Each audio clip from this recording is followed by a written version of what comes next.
Hello, Ms. Lascaris. Welcome back again. Thank you for having me, Henry. How are you doing today? I'm well, thank you. Just trying to get through the humidity. How about you? Yeah, me too, honestly. Yeah. I guess we'll get started right away. So today will be like some clarification with what's currently going on with the Green Party, since Hmm. there was some controversy during the last few months. So Hmm. could you give us a brief timeline of what happened, starting with uh, criticisms, or I don't think we can call them criticism, but just like a labeling of people as anti-Semitic within the Green Party itself. Well, so the leadership contest ended in October of last year. In early October, Anime was declared the winner. I was myself finished second out of 8 candidates. It was a close race, but she won the contest, became the leader. And I would say for the first 5 or 6 months, on the surface, things seemed to be going quite well, and in fact, I think Anime was receiving very favorable coverage from the media, and was being given every opportunity by the mainstream media to present her vision of what the country should be like, and what our party wanted to achieve, which is unusual for a Green Party leader because typically the mainstream media have ignored the Green Party over the years. So things were looking rather promising for the first 5 or 6 months. And then in about April, I believe it was, um, we saw, those of us who are members of the party and don't have necessarily a lot of insight into what's going on internally, that in fact, what was happening publicly did not reflect what was happening within the party itself. And what I'm referring to is that in April of this year, people who were close to Anime Paul, including a former campaign manager in Toronto Centre, went to the Toronto Star and insinuated that there were people on federal council who were obstructing Anime's objectives, and they were doing so because of racism. These were very serious allegations. I don't think any real evidence was put forward to support them at the time, but there was a series of articles in the Toronto Star which I think created a lot of concern amongst Green Party members about what was actually going on within the Green Party internally. And then the following month in May, purely by coincidence, Israel began to escalate its attacks on Palestinians, particularly in East Jerusalem, which has been illegally annexed by Israel. And this is something that the Canadian government has long recognized, that Israel's annexation of East Jerusalem is a violation of international law. And quite understandably, various progressive organizations, human rights activists, began to call for Israel to be held accountable for what it was doing. And things really came to a head when Israel launched attacks on the Al-Aqsa Mosque in East Jerusalem in May. And this was at the end of Ramadan. And this is the third holiest site in Islam. This was shocking to many people. And, we in the Green Party in 2016 adopted a policy. This was before Annie Paul was even a member of the party, calling on the Canadian government to impose economic sanctions on Israel, including an arms embargo, until it began to respect the human rights of the Palestinian people.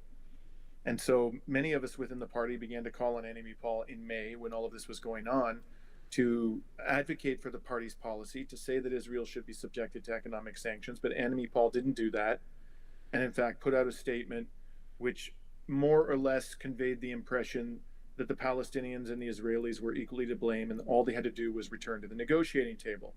If anybody who knows the situation, who studied the history of the plight of the Palestinians, understands that there is a grotesque disparity in power between the two sides. Israel has all the economic, military, and political power.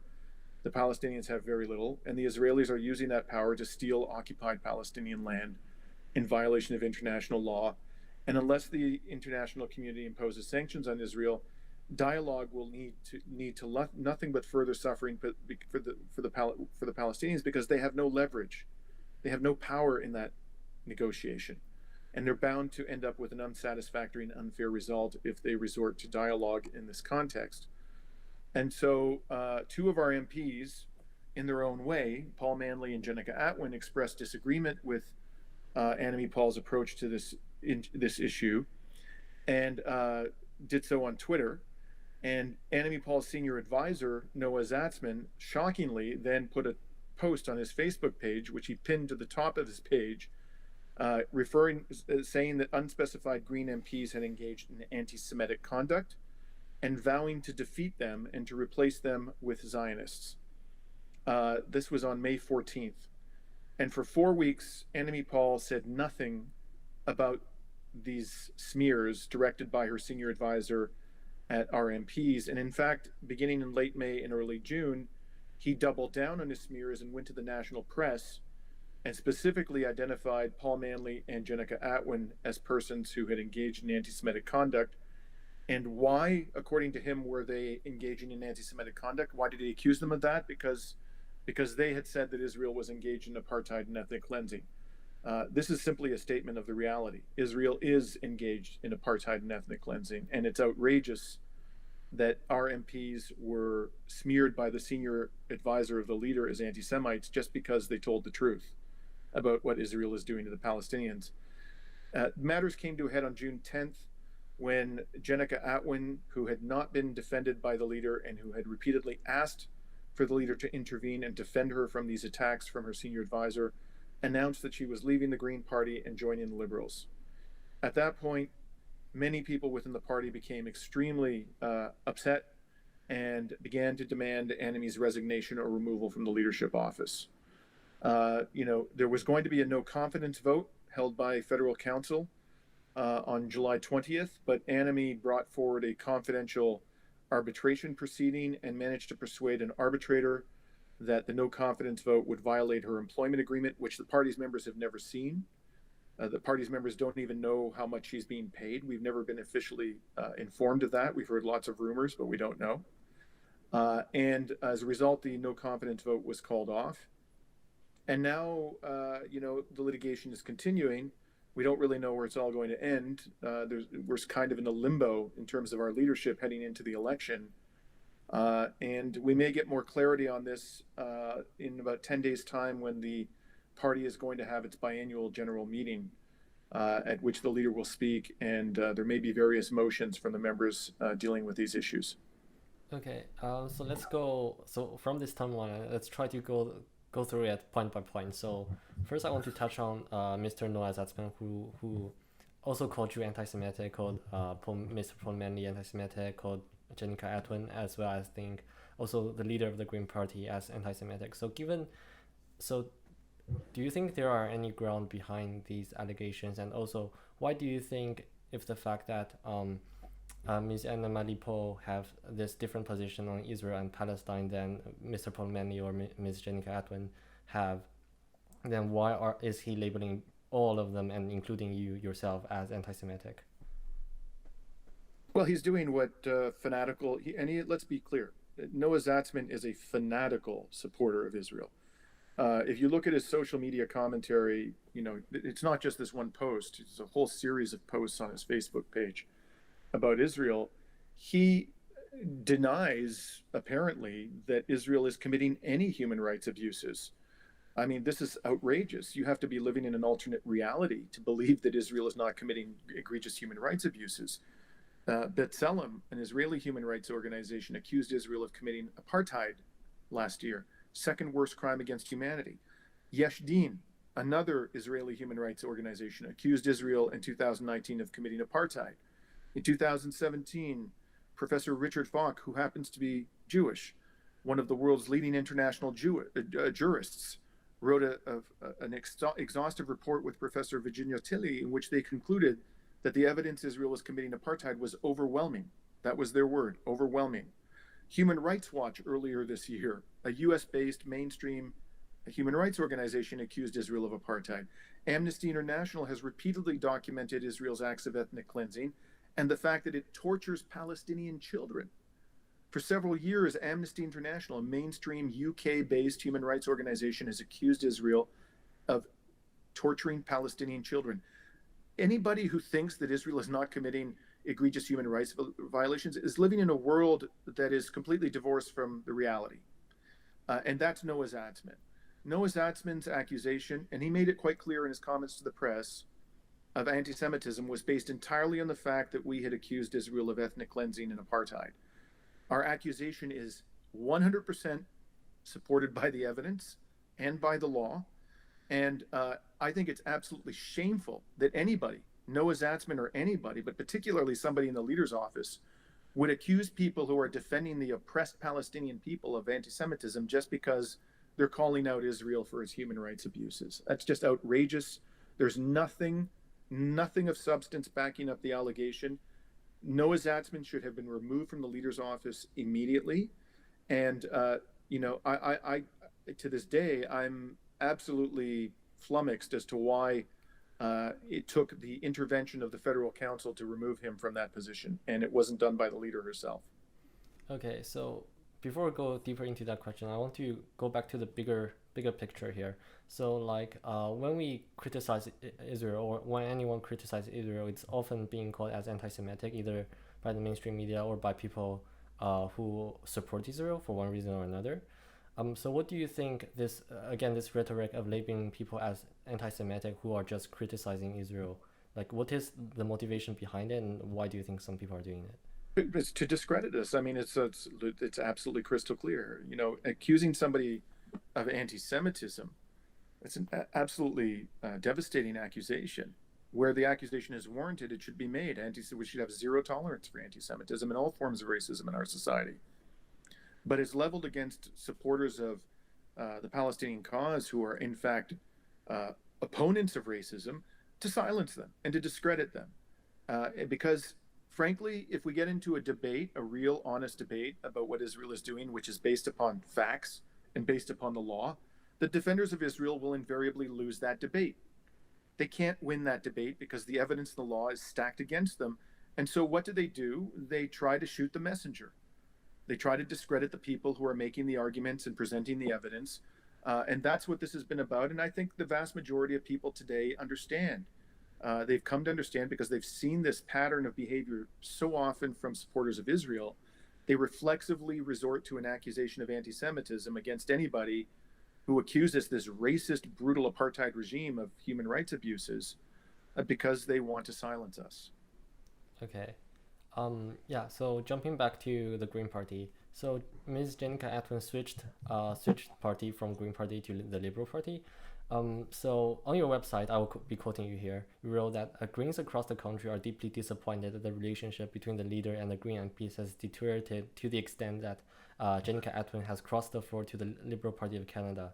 So, however, I think there is a lot of criticism towards Ms. Atwin that her motivation is actually personal and more towards like her political career, because I think she changed her opinion on Israel and Palestine. Do you think that she used the pretext of like Israel-Palestine conflict to cross the floor? So, what is your opinion on that? First of all, I think she made a terrible decision going to the Liberals. From the perspective of a socialist like me, the Liberals are a complete fraud. They present themselves as progressive, not just on the issue of Israel and Palestine, but on climate change, on military policy, on imperialism. They present themselves as being progressive, but in fact, they are a right-wing party. And those of us like myself who have been watching the Liberals closely for decades, I grew up in this country. I ceased believing their rhetoric a long time ago. When I learned that Jenica was joining the Liberals, I knew without any hesitation that she was going to be forced to compromise on her core principles. So she made a mistake in going to the Liberals. But just because she made a mistake doesn't mean that the leader isn't to blame for her departure. The fact of the matter is that the leader's senior advisor for a period of 4 weeks was smearing Jenica Atwin as an anti-Semite, falsely accusing her of anti-Semitism in the press and on his Facebook page. The leader did nothing to defend Jenica. Jenica, by all accounts, was trying to persuade the leader to intervene and to defend her, and the leader was not responding to those quite understandable requests. And finally, she looked across the political spectrum, said, I cannot continue to be a viable candidate in the Green Party because my leader's own senior advisors falsely accusing me and publicly accusing me of anti-Semitism. So I have to go somewhere else. Now the NDP, as I understand it, doesn't accept people who cross the floor. They have a policy. So, and they also didn't reach out to Jenica. So the NDP was not an option for Jenica. She certainly wasn't going to go to the Conservatives. They're even worse than the Liberals. And so she decided, well, of the options available to me, the liberals, I think I'm interpreting what she was thinking. I don't know for sure, but I think she looked at based on the very poor options available to me, I'm going to go to the liberals. If I were in her position, I would have become an independent. I would not have joined the liberals. I would not have tolerated the senior advisor of the leader publicly accusing me of anti-Semitism. But at the same time, I would have grasped that going to the liberals was going to make things even worse. And so, yes, I think she made a terrible mistake going to the liberals, but I understand why she felt completely unwelcome within the caucus of the Green Party of Canada. Okay, um, so the CBC, I think, noted that the Israel-Palestine conflict changed the Canadian political climate. So how do you think this impacted the Canadian political climate, and specifically within the Green Party itself? I'm sorry. What impacted the Canadian political climate most recently? The conflict between Israel and Palestine. Well, one thing I noticed, is that this year there was far more discussion in the mainstream media and amongst politicians about the fact that Israel is committing apartheid. It was very difficult to have that kind of conversation before this year.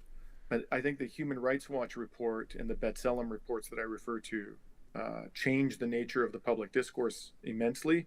And then when Israel began, expelling people from their homes, Palestinians from their homes in Sheikh Jarrah, when it attacked the Al-Aqsa Mosque at the end of Ramadan, which shocked many people, and then began another bombardment of Gaza, which killed dozens more Palestinian children, people said, we have enough, we've had enough, and we are now going to, openly acknowledge the fact that Israel is an apartheid state. So I do think the discourse has changed dramatically, and it's a matter of time, whether it's a matter of a few years, a matter of months, before politicians in the West, including our own country, are going to be forced to face up to the reality that Israel is an apartheid state. That day is coming, and I think it'll happen in the reasonably near future. Okay, and speaking of this discourse coming and changing, so why do you think the leader of the Green Party herself did not challenge these allegations or fire Mr. Zatzman? Henry, I would have to speculate, right? Because I've not spoken to the leader about this as to why she conducted herself the way that she conducted herself. My best guess, and it's only an educated guess, is that Annemie is sympathetic towards the state of Israel. That Annemie, identifies with the ideology of Zionism. And that she fundamentally has a lot of difficulty acknowledging the fact, because of her own ideological positioning, has a lot of difficulty acknowledging the reality of what Israel is doing to Palestinians. I can't imagine that Noah Zatzman, said the things that he said to the media without Annemie's approval. I just find that very difficult to believe that the senior advisor would have gone to the press and said these things about MPs of the Green Party of Canada without Annemie's at least tacit consent. Did she in fact consent to him saying these things? I don't know, but it seems very difficult for me to believe that he acted entirely on his own initiative and without some form of approval from the leader when he said these things.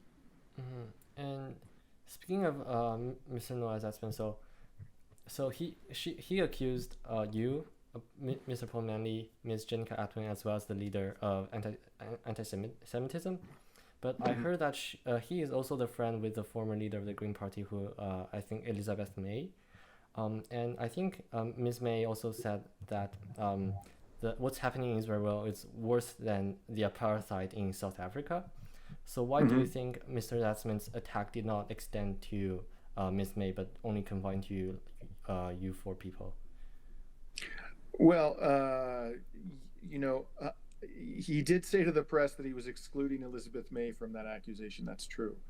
But I think that Mr. Zatzman's overall commentary about Elizabeth May raises questions about whether, in fact, he really does support her.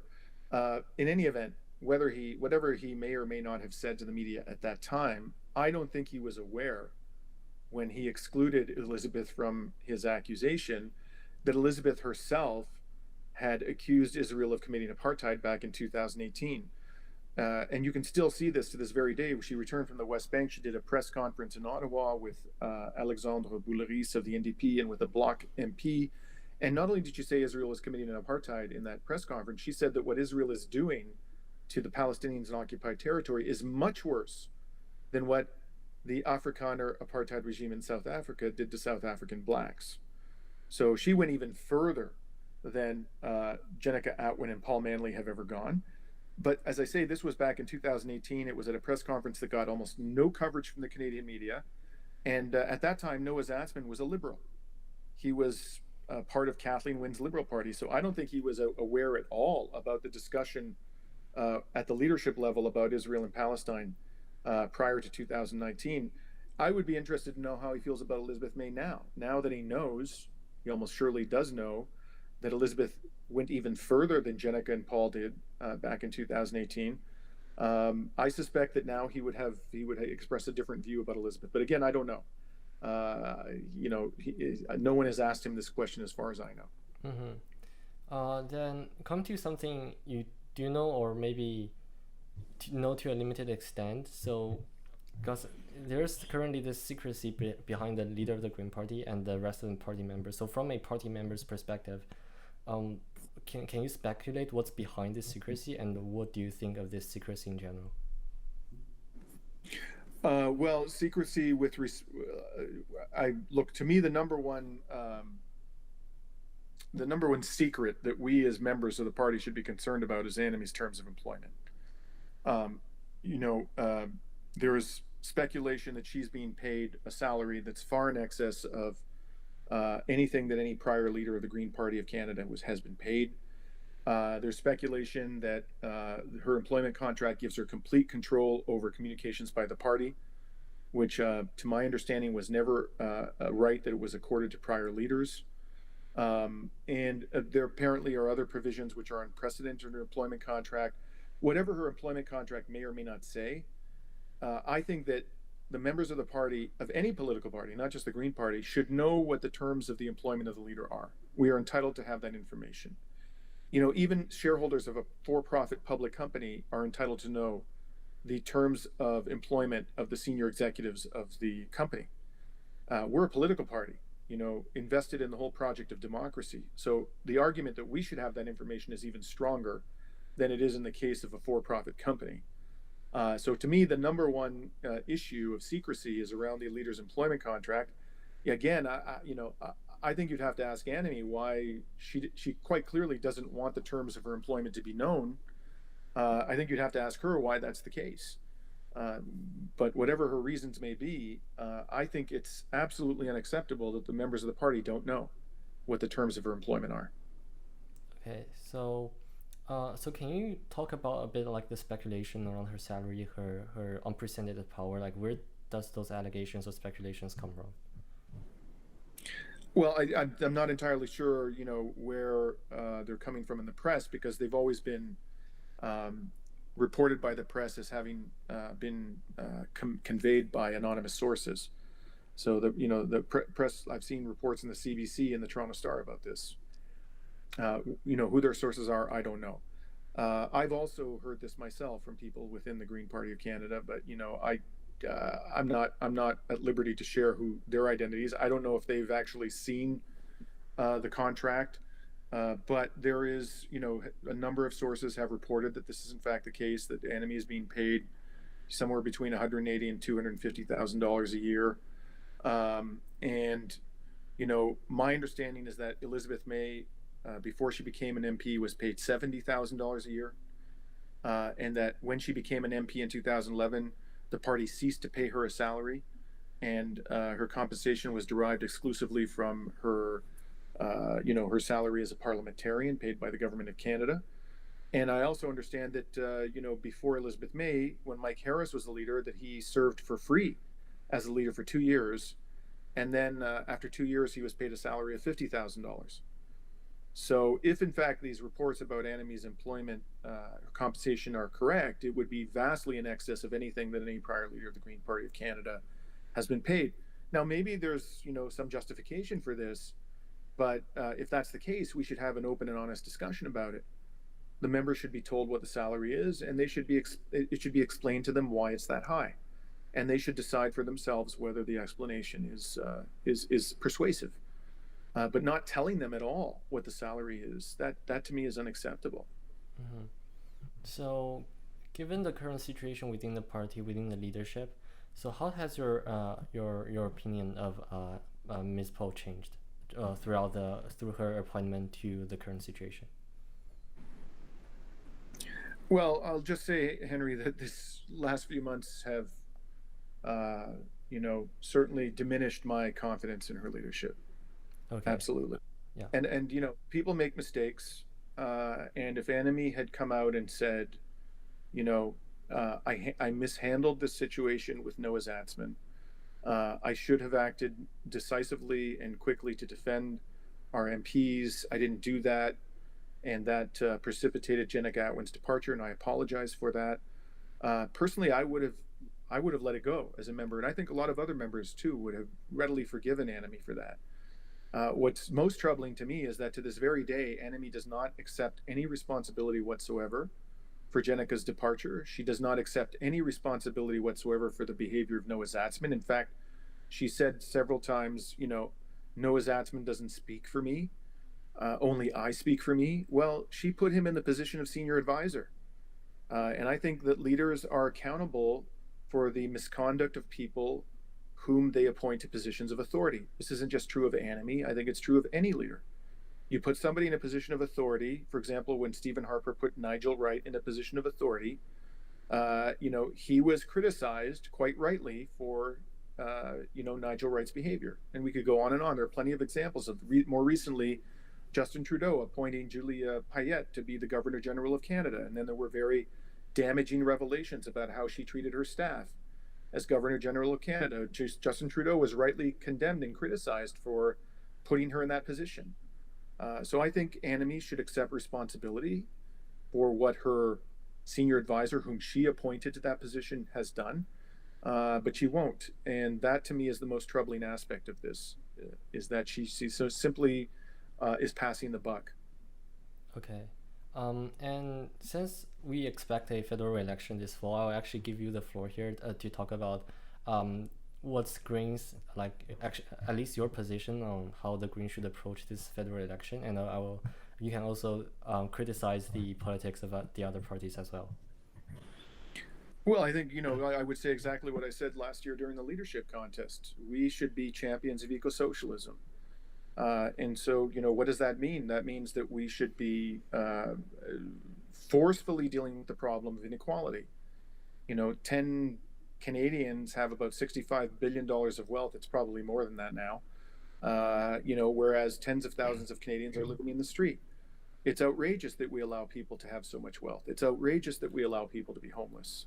It's outrageous that we allow millions of Canadians, many of them children, to live in poverty.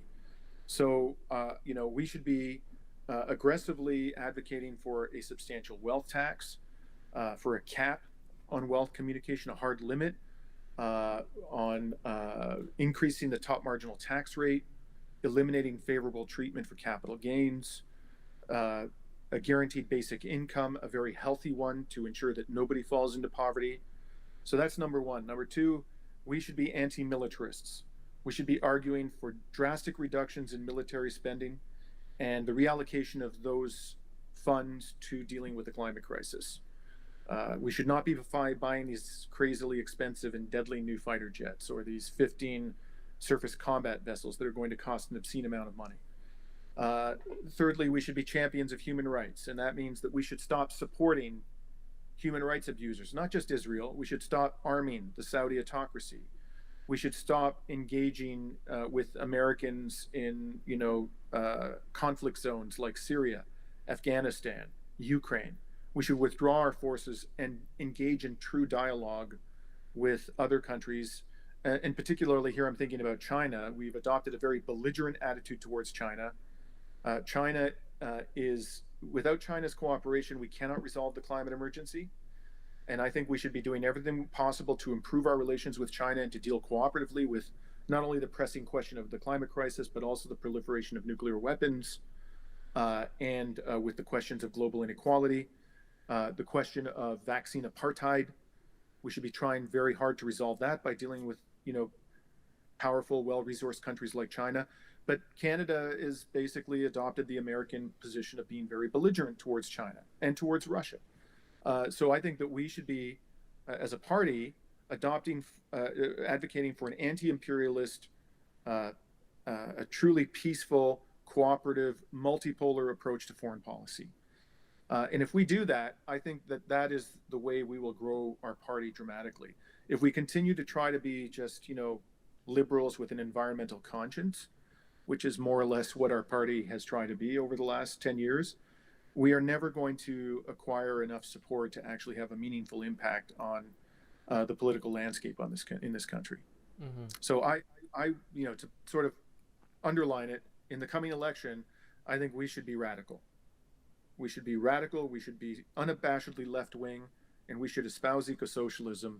And I think people will be amazed to see how many Canadian voters will enthusiastically support this party if we were to do that. Mm-hmm. And do you have any, currently we touched a bit upon the Liberal Party, the Conservative Party, do you have any criticism towards other parties?